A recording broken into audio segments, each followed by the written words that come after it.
Hello everyone, welcome করছি আরেকটি নতুন ব্লগ দেখার জন্য। দেশটা নতুনভাবে স্বাধীন হওয়ার পর আমরা কিভাবে সেলিব্রেশন করেছি সেই ভিডিওটা আজকে আপনাদের সাথে আমি শেয়ার করতে যাচ্ছি। যেহেতু এতদিন আন্দোলন ছিল, কোথাও বের হইতে পারি নাই, তাই আজকে ঠিক করলাম যে আমরা খালামণির বাসায় যাব।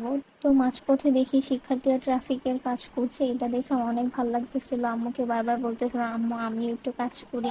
যেহেতু খালামণির বাসায় বেড়াতে যাচ্ছি, তাই আর ট্রাফিকের কাজ করা হয় নাই।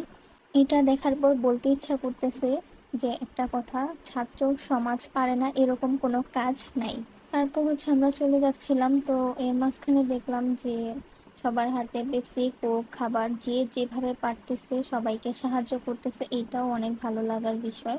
তারপর আমরা আমাদের গন্তব্যের উদ্দেশ্যে রওনা হলাম। আজকে আমরা জোরপুকুর যাব।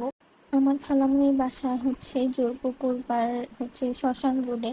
তো সেখানেই যাচ্ছি আমরা। কিছুক্ষণের মধ্যে আমরা চলেও আসলাম।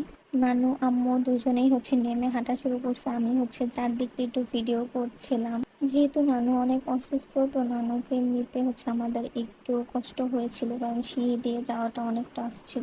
অনেকদিন পর আমরা খালামণির বাসায় এসেছি। তো খালামণি আমাদের জন্য প্রথমে লেবুর শরবত, কাঁঠালের পিঠা এবং সেমাই খেতে দিয়েছিল।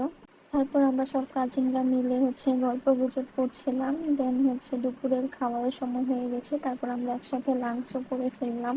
খালামণি অনেক কিছুই রান্না করেছিল, বিফ, তারপর বেগুন ভর্তা, তারপরে পটল কাঁকরোল দিয়ে কই মাছের ঝোল, তারপরে ছোট মাছ দিয়ে চচ্চড়ি, বেগুন দিয়ে, তারপর কাঁকরোল ভাজা, পটল ভাজা।